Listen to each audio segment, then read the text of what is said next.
it's all yours, Alice Elliott, the Duchess of Commenting, to tell us exactly, well, I know why I'm excited about this, but to tell the people who join us tonight, what is commenting? What's the point? Well, let me put my slide share up and then we can have a look if I can get this thing to work. Slide screen. So comments, as it were. Now, I called it social marketing in 2021 because that's what commenting really is. It's social marketing. It's being social in a marketing context on the web, whether it's on blogs or social media or in forums or whatever you like to be, talking to people, because that's what commenting is, talking to people. And it shouldn't be a monologue, it should be a dialogue, a two-way thing. So how to benefit from commenting, engagement and interaction to win and keep existing customers. Right, next one. So what is commenting? It's actually a spontaneous response to what somebody has written or said, usually on the web somewhere in some formal manner. And it's an opposite to a silent acknowledgement. I wonder how many people have read something and then nodded in agreement and smiled themselves or even frowned if they don't agree, but didn't actually get round to telling the author what they thought. Even the fact that they laughed or cried or frowned or shouted in anger or something, they didn't actually tell anybody what their response is. So you could also think of commenting as a written review of the post, because a good comment will actually will be sort of maybe telling the author exactly what they thought of the post, whether it was good, whether it was bad, whether they agreed with it, whether they've got something else to add to it, whether they can answer a question, whether they're filling a gap in the knowledge. There's a lot more than just saying nice post, thank you very much for blah blah blah. So that's a good comment in that sense. Commenting is obviously an opportunity to provide feedback, which every author of a blog or a website or a commenting group will value immensely. And it's all about continuing the conversation, because, as I said, it is a two-way system. It's not a monologue. Commenting shouldn't be just someone going blah, blah, blah to blank walls. You should really encourage other people to want to read your comment and then reply, respond. And that's the conversation. And if other people join in, then it becomes a discussion, which is even more interesting and even more fun. So this is what commenting isn't. And many people do this in commenting because they don't understand what it's really all about. It's not a vehicle for promotion. You do not comment to dump your link back to your website or your blog. This is not tolerated. It's actually incredibly rude to the person who wrote the post in the first place. So I often get comments with this. I get comments saying, thank you so much for this lovely post you wrote. Oh, by the way, here's my link back to my website, then link. So that kind of comment immediately goes in the delete bin. I do not tolerate that kind of comments, but you get a lot of them, mostly from desperate businessmen who are trying to get links back to their sites or more people coming to visit their websites for whatever reason. It doesn't work. Don't do it. Of course, there are commenters who are out to cause fun and to poke fun and cause trouble. They don't necessarily have to be trolls. They can just be people who are disgruntled or disagree with you or are just having a bad day. I mean, not everybody is sweetness and light every morning. So why? But the answer is you don't take out your troubles in the comments. You don't spread dissension because you're feeling really rotten that day and you feel like having a bit of a go at someone. Do it to your cat or your partner or something, but not in the comment boxes. It's not very nice to the person who receives the other end. And this includes undermining the author. They do not deserve to be undermined. Even if they are stupid and don't know what they're talking about, you don't tell them. it's certainly not publicly in a comment box. If you know them, you can tell them in a private message. And then, of course, the argument you have with that is private. Nobody else has to bother with it. But do not submit other people to your discrepancies or your thoughts in that respect to make sure other people feel uncomfortable or makes them upset and unhappy. And of course, commenting isn't just to make a noise. It is actually to show your appreciation, answer questions, create conversations, and generally cause goodness around the web through the power to provide feedback and, acknowledgement in that respect. Right, I'll continue a bit more. What is commenting for? Now, commenting does have a purpose. It isn't only to provide feedback about what the post you've written. You can turn it on its head, but you need to do that in a way that isn't always going on about you. You always need to think about who is going to read your comment. So you can comment to get noticed socially. You can increase your visibility by writing excellent comments on people's posts. And this is a social way of increasing your visibility, of getting noticed, because you write the kind of comment that people want to read. And if you write the kind of stuff that makes a difference to other people's lives, you're definitely going to get noticed. You help others by sharing knowledge. You give them information they may not have. You fill in the gaps that the author has left behind. You answer questions and solve and provide solutions to people's problems. You can do all this in a comment, and this makes it eminently more interesting than anybody else's comments who aren't doing exactly the same. And of course, always helping people and sharing knowledge and showing off your expertise and everything can boost your reputation and your credibility. And that's definitely something that enhances the idea of becoming visible throughout the web, throughout on social media, on blogs, on forums and whatever. So another thing about commenting is that you are trying to form social relationships with people. This may be with the blog's author, it may be the other people within the social group, it may be the other commenters that you come across.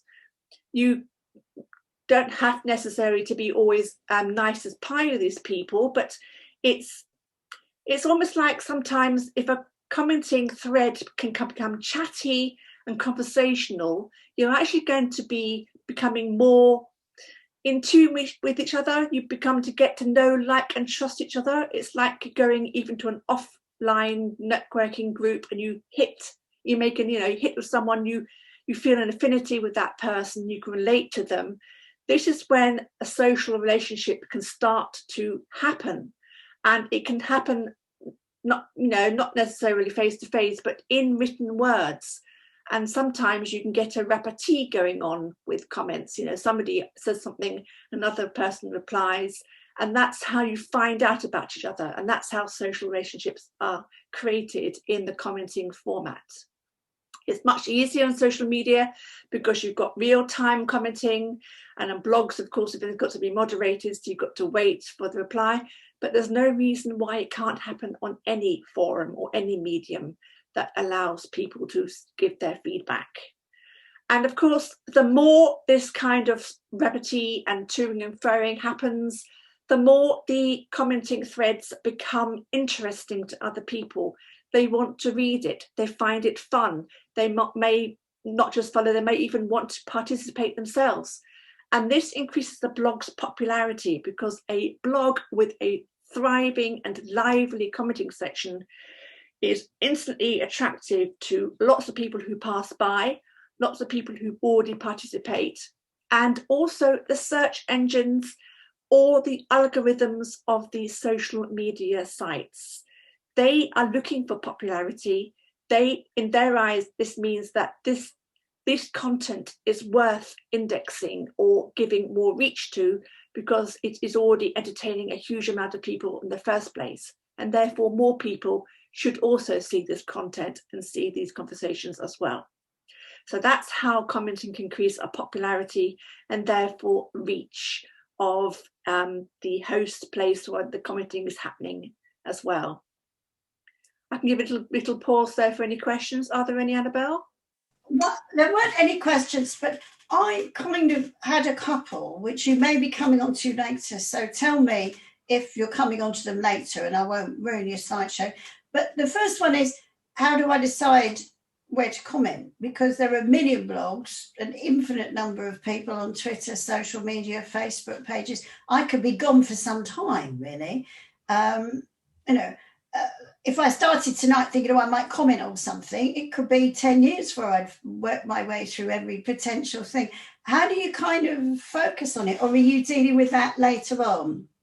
I don't think I am, actually, so I will quickly mention it now.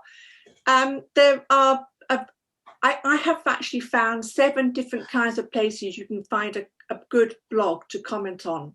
And that is actually done by understanding A, the niche you want, B, the kind of reader you want, C, the kind of blog author you want to make a relationship with, and also the niche or the subject that you want to talk about.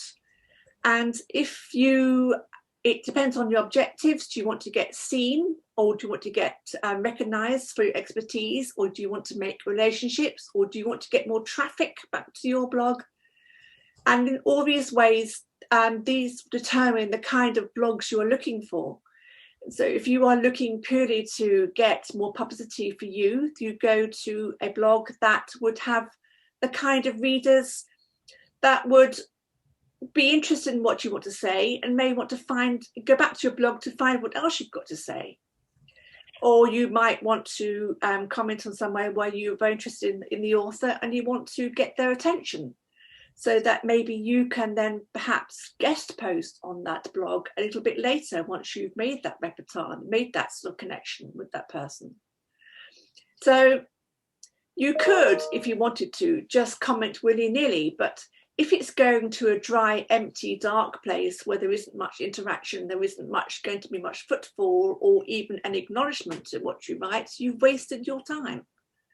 If you've actually managed to find through various methods an appropriate blog that matches your niche, has your kind of reader that you want to encourage, has a very amenable blog author or a person who organizes the group, and it has the kind of conversations that you are going to be able to participate in, and or maybe even instigate new ones, then that is the kind of blog or social area you should be commenting in, because you're going to get more returns by doing that.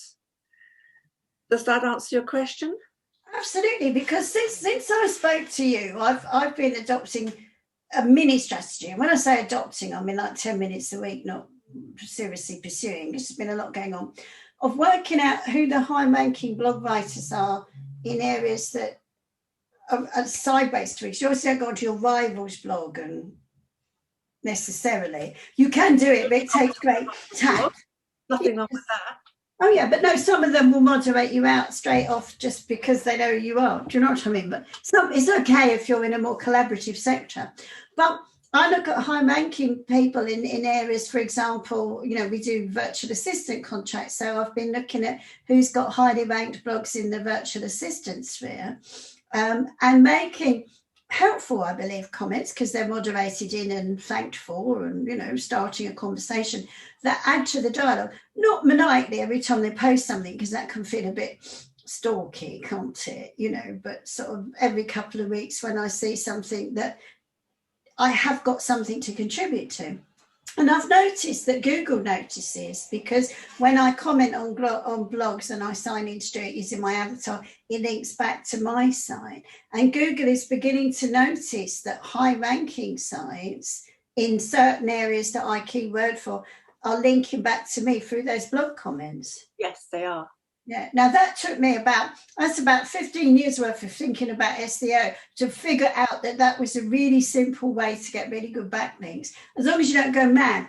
And that probably explains all those mad people who come on my blog and get moderated off going, yeah, ma'am, that's the best blog I ever read. And they plainly haven't read it, and it's nothing to do with it. They're attempting to spam that, aren't they? Yes, you get the kind of comments they say, oh, we love your blog, we think it's great, you know, you're so, thank you so much for sending the information. But that's an empty comment. It has nothing in it. It's no value to you. It's no value to anybody else. No. And I tend to moderate them out because it fills the comment space with vacuousness. I'd rather have no comments. Terza's raising a very interesting question, because I've really been focused on commenting on blogs, but she's asking, does it work on social media like Instagram as well, or only on blogs? So, no, it works on all social aspects as well, all in all social elements on the web. Definitely Instagram. People don't comment much on Instagram, and yet you can get very good conversations happening there. I've had some excellent conversations on Instagram. And it is more difficult because, you know, you have to only use it on your phone. And I find using phones more difficult to write comments. But there's no reason why you can't start conversations on you know, Instagram is mainly visual. So you comment on the visual presentation and you say, you know, start something simple like, you know, where did you get that wonderful picture from? Or I really relate to that. Or God, I've got that cake, looks really tasty. I know what ingredients did you use to go into it? If you use a question, if you comment with a question, then the author is going to be compelled to answer. And by answering questions, therefore the conversation is going to come up because you then acknowledge their answer and maybe ask another question.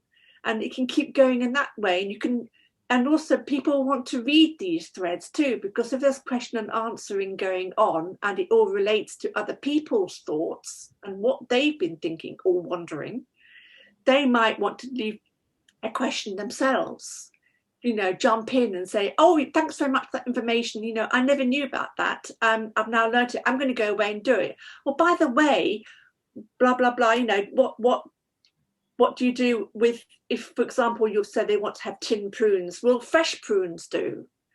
And so you can get a conversation going on about fresh prunes in a cake that they're as opposed to tin prunes, and are they better and stuff like that. So this is a general conversation, but, you know, something that pop up on Instagram can easily be form of conversation. So it can anybody wear. Pinterest as well, though that also the commenting section is quite hidden. And I didn't even know you could comment on Pinterest, but there's only so many hours in the day. But what fascinates me before you go through the other media is that you're talking about asking questions. Now, I've actually been trained to ask questions. That might not surprise you because you've probably been on the wrong end of some of my drill downs sometimes. But the questions that you're asking are what are known in my line of work as open questions that people can, it opens the conversation and it allows people to go, well, I don't know about prunes, but I could use whatever. This is the exact opposite of asking questions like that can be answered by yes or no. And the problem with those questions, which are closed questions, aren't they? Do you like this? Yes or no? Have you seen this before? Yes or no? Is they don't open the conversation.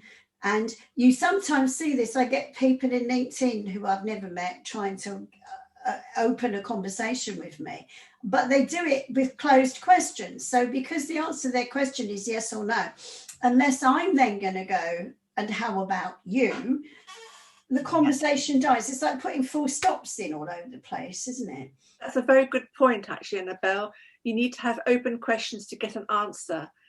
I still remember that time I spoke to my professor at university and I gave him a very long question, and the end of it, he just went, yes, because that was the answer to my question. He wasn't delivered in a way that encouraged him to say more. You know, he wasn't allowed to, he didn't have an inspiration to say more than just the answer, which was yes. And you want to give the kind of questions that cannot be answered by yes or no. They have to be answered by something else. And those are classic open questions, aren't they? And the other thing I'm wondering, and I'm no genius of this, but you always make me think of about 400 ideas a minute when I'm talking to you, is it reminds you of the story of, I'm not sure it's true, of Queen Victoria, who said when Gladstone was her prime minister, she thought he was the most intelligent man in England. or probably Britain or the world by then, I don't know. But when Disraeli was Prime Minister, she thought she was the most intelligent person in the country. And guess which one she loved? The second one. Right. And sometimes I feel, and I don't get a lot of comments on my blog, and I'm going to suggest we all put in our blog or social media places you want comments on in the chat as we go through this. But I don't find it very easy when people come onto my blog and they do a kind of dissertation on how brilliantly they are. You know, I've put time and effort into my blog and they just sort of cruise past and go, I'm a genius, listen to everything I say.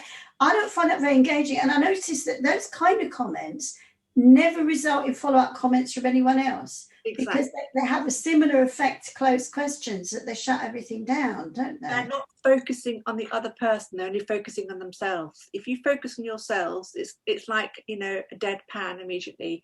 You're not going to get any response. But if you always put the comment into the other person's shoes, you see it from their point of view, you involve them, you give them the ability to participate in the reply, then you're going to get the conversation, the discussions happening. Because it's as I said, it's all about dialogue. It's about it's understanding the other person, understanding why they wrote the post or why they wrote the comment or why they asked the question, and then you give the answer in their court. They're inviting you, and therefore you need to be the good guest in their house. A boring guest who goes on about themselves is going to be ignored, but a guest who's interested and in the host and the other people in the party is going to be immediately popular, and people are going to want to listen to them because they can relate to what the other person's saying. And this is exactly the same in commenting. If you manage to make that your comments and your replies are interesting to other people and they can relate to what you say and they feel an affinity and they can relate their own experiences from what you're trying to say, then you're going to win. Whereas if you bang on about yourself and what you think without any relation to anybody else, because you can think of commenting areas as a forum, a room of people, people in the party. You want to be the person in the kitchen with the crowd around them, listening to your latest anecdotes, because that's where you're going to succeed. And if you can see that in the commenting box, then you know you're halfway there.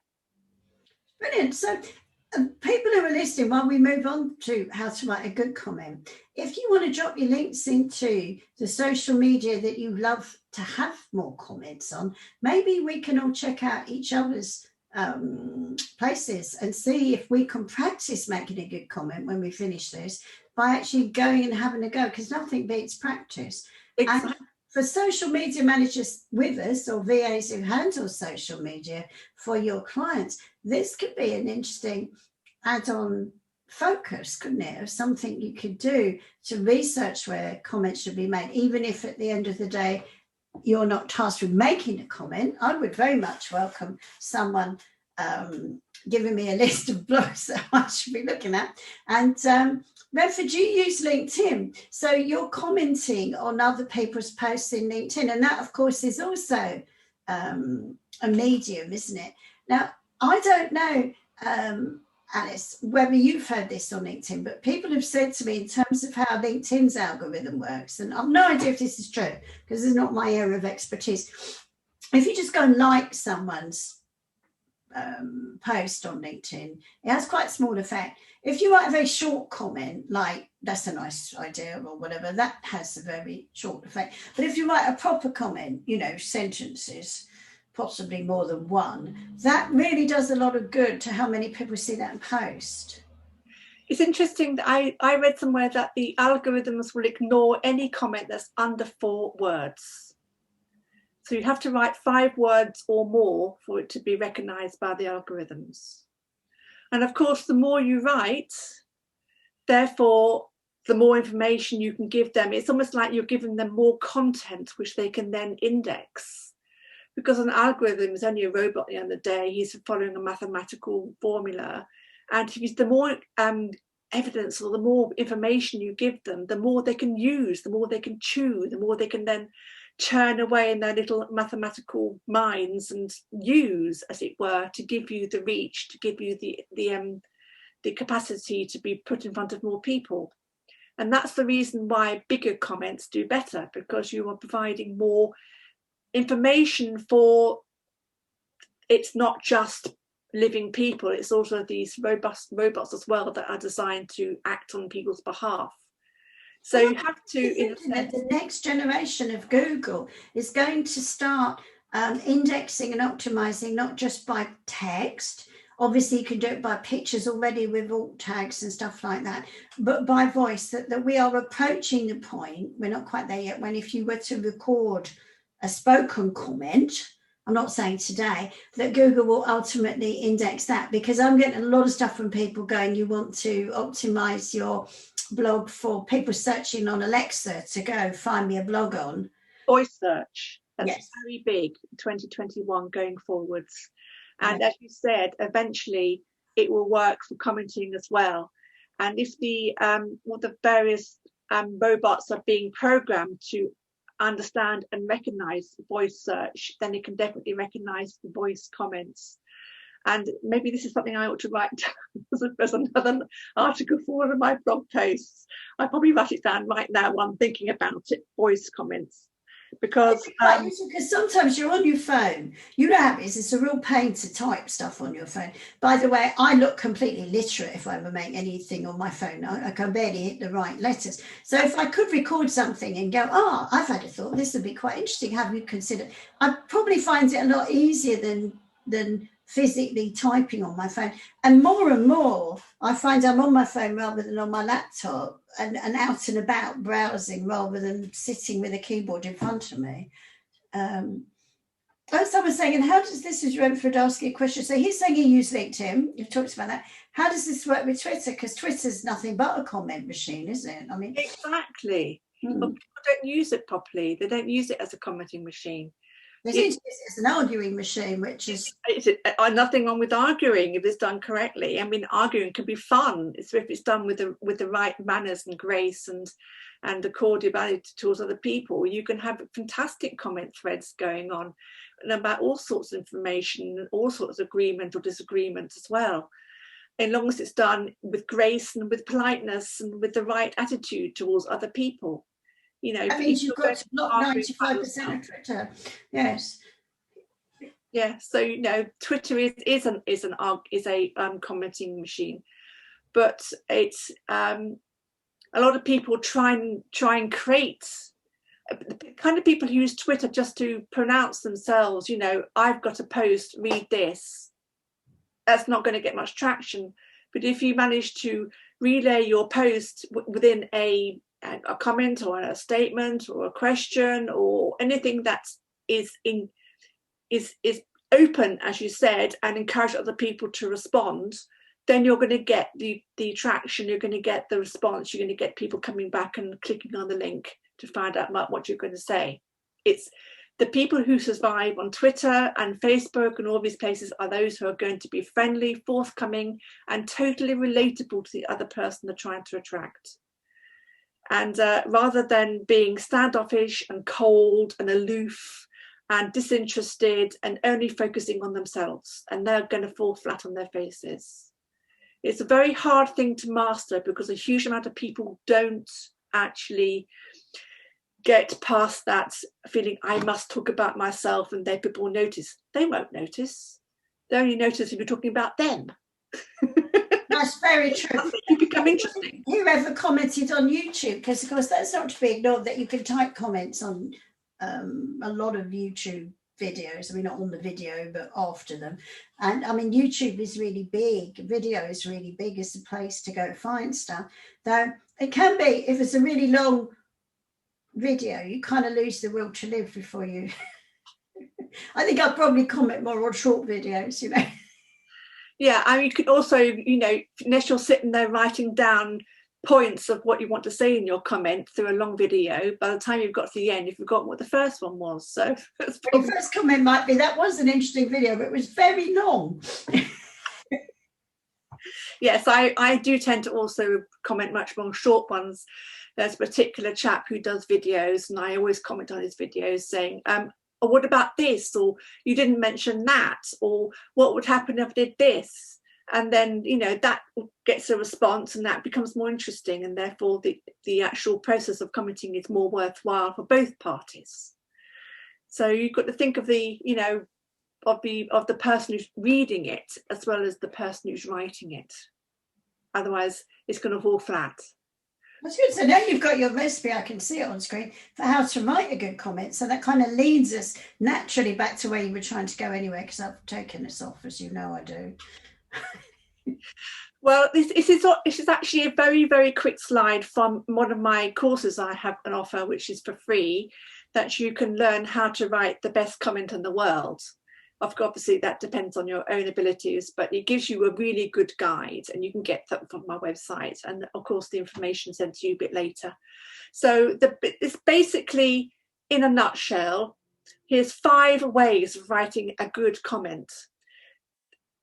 The first thing you really need to do is obviously read the comment through thoroughly, carefully, and in full. You don't skim read it.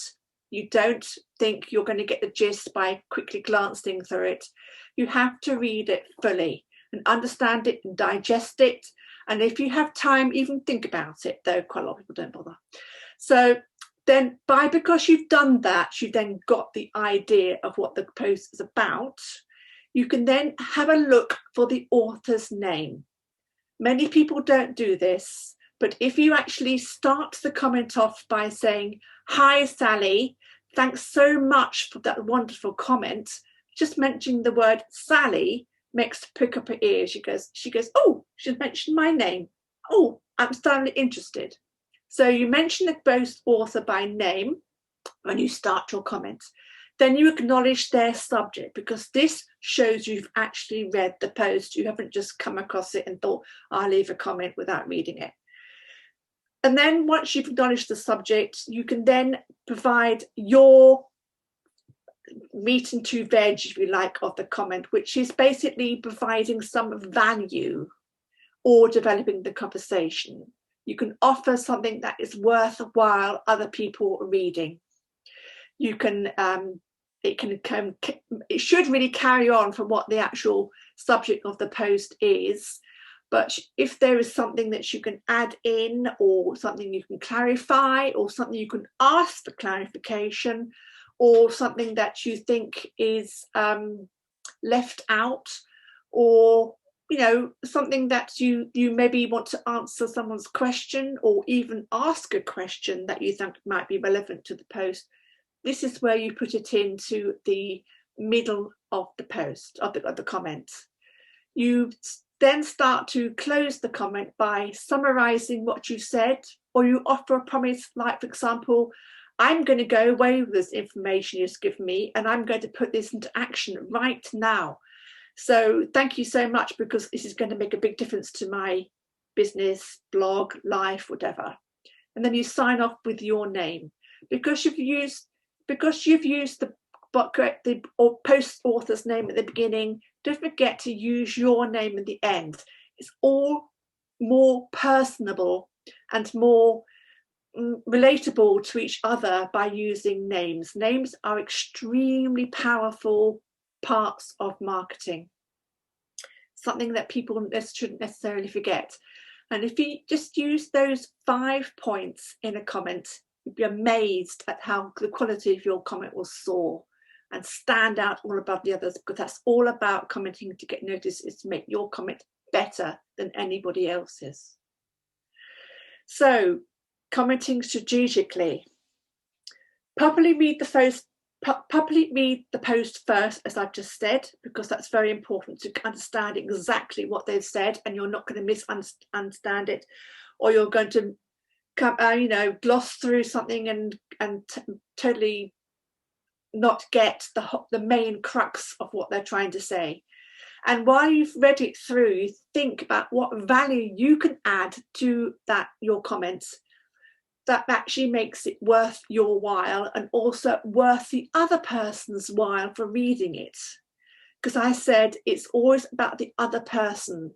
You really Conversation should always be about what the other person is, how they're going to react and how they're going to respond. It's almost like small talk always works best if it's put in the other person's point of view. So you consider your objectives for commenting. Why are you commenting? What are you going to get out of this? What are the other people are going to get out of it? How are they going to benefit? How are you going to benefit?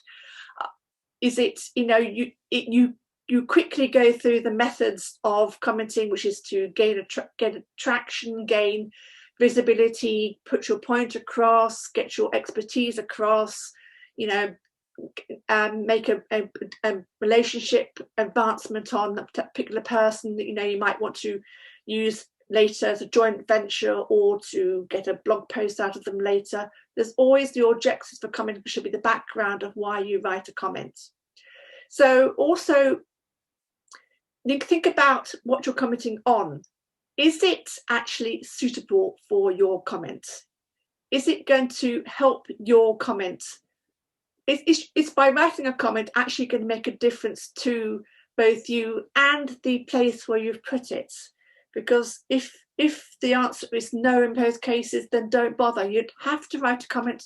It only is a good idea if that comment is going to be suitable and applicable to both parties, you and the people who read it. Also, you need to consider who are the people reading your comment, and are they the right kind of people you want reading your comments?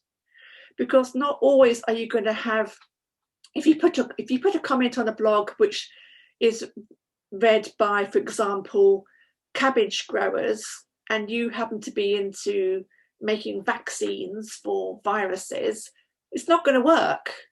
But if you happen to find a blog about vaccines, then your comment is going to work because it's in the right place.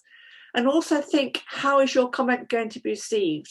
Are they going to be relieved, appreciative, upset, angered?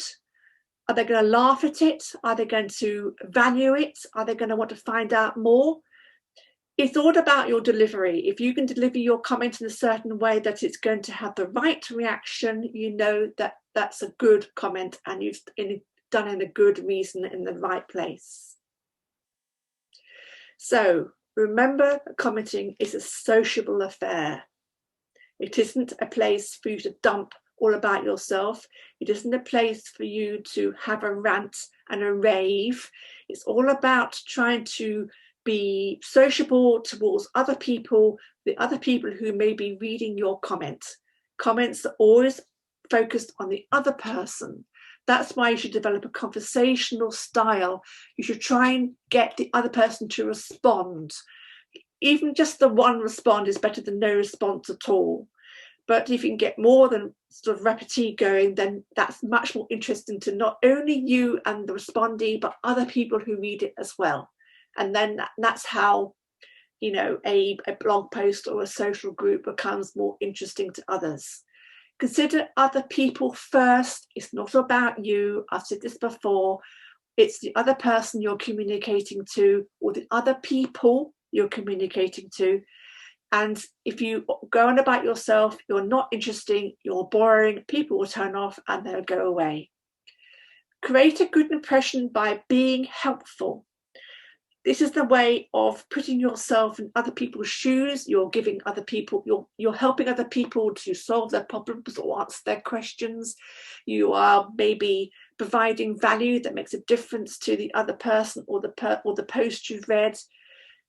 Being helpful is always a good way for people to notice you, because you've actually been nice and kind and considerate and you made a difference to their lives. Focus on being relatable to other readers. If other readers can understand you and have an affinity with you, can relate to themselves, can put themselves, what you'll say, into their own experiences, then they're going to be more interested in what you're saying and they're more likely to respond. And always remember to return and reply to your comments if other people have responded. It's not necessarily about going and dumping a comment. You've got to actually get people you've got to frame the comment in a way that other people will want to reply. And then when they do reply, then it's only courteous that you then reply back. Even if it's a simple thank you so much, you've answered my question, I really appreciate this. or you could maybe ask another question and then the conversation will continue. Good question, Alice. How would I know on a blog, as opposed to Twitter or LinkedIn when the notification system is quite good? How would I know on a blog that somebody had replied?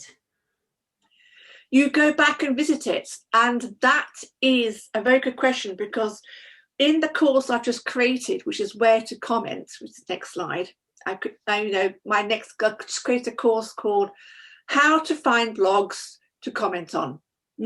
Part of the freebies I offer within that course is actually a commenting record spreadsheet. And this commenting record spreadsheet allows you to keep track on all the comments that you've made. And by keeping a track, you're therefore also confirming that you've found the right place to comment, that you've answered in a satisfactory manner, and you get a reply. Then obviously this helps too, that if you, then you can respond. But if you keep all the track of all this, if you know that this has been a good place to comment, you can go back again then another time. Not only to look at the comments you've left, but maybe to write another comment, another post. And this is a way of actually enabling you to keep a record of good blogs, of good people who respond, of good other repliers, and regularly visit that blog to make more conversations in the future. And it's all part of also you creating your relationship with the author and the other commenters as well. So downloading this commenting record spreadsheet that I have from my posts will make a big difference when it comes to maintaining your commenting arrangements, your commenting activities, the way that you go forward in your commenting endeavors. Because otherwise you could just go and make a comment and it's like, that's it, it's like, I don't know, having a one-night stand. It's really impersonal, you're not going to enjoy it very much, whereas you could have a good relationship with that person and can see them again and again and again, and who knows what will come from it. So that's tracking back to people who comment on your material sort of blogs, and I suppose not just blogs, but people who comment on your LinkedIn posts, you could track back to see what they're posting about, etc., because I find I miss an awful lot because I'm always having stuff shoved in my face by the algorithms of stuff that lots of people see, which isn't necessarily what I want to see. Yeah. And I should imagine that commenting, backtracking who commented on your stuff, if it was a good comment, and reading their stuff, will be a way of beginning to build a kind of notification scheme of stuff I actually wanted to see. Yeah, you need to record stuff that is valuable to you as well as valuable to other people. And if you've got a record of it in some sort of shape or form, then you can revert back to it. What did I say? What was the comment I made on this person's post? Oh, I made it 3 weeks ago. I need to comment again. Or I mentioned that, did I? Maybe I could mention it again in my next comment. It's almost like when you meet somebody in the street you haven't seen for ages, but if you can remember your last conversation with them, that makes your next conversation more applicable and easy to do. How's your mother? Is she got better yet? Did she have that operation? Your dog was going to the vets. Did he better now? You got a new puppy. Has he grown? Things like that you remember from the last conversation. I had a friend who always remembered everything you said word for word at your last conversation. I was always in awe of her because I thought she was brilliant. It made conversations so much more easy just to follow on, just to continue them as though you've never had that gap in between. And it should be the same in commenting. You're going to be more recognized and appreciated, and you're going to make better relationships if you're able to continue conversations rather than starting them all over again. That sounds brilliant. So, of course, obviously with things like Instagram and Pinterest, though, the conversation's visual. So would you be responding by posting another pic or reposting one of their pics? What's the equivalent in this visual medium? Of reposting other people's stuff, but that's sharing, isn't it? There's no reason why you can't share other people's stuff. Share it, but then make a comment about it. You could just share it and that's it, and it's like squeaking in the forest. But if you share it and then make a comment on it, suddenly it becomes far more visible, far more applicable, especially if what you say is can be picked up by other people or by the algorithms. So sharing or simple things of acknowledgement. Liking, as you said, is like a bit of a squeak, and it shows the other person that someone's read it, but they've all even just noticed it without even reading it. Because how many people go around liking without actually responding or carefully looking at what they're liking? It happens all the time. But they've obviously not read it as well from their comments. Exactly. My pet peeve, which I'm sure is well intentioned, but you know what a crabby person I'm turning into these days, is people who get on my LinkedIn profile and give me, you could recommend people for what they're good at, not testimonials, but it was sort of, and I've never done anything with them, never done any business with them, never offered them any service.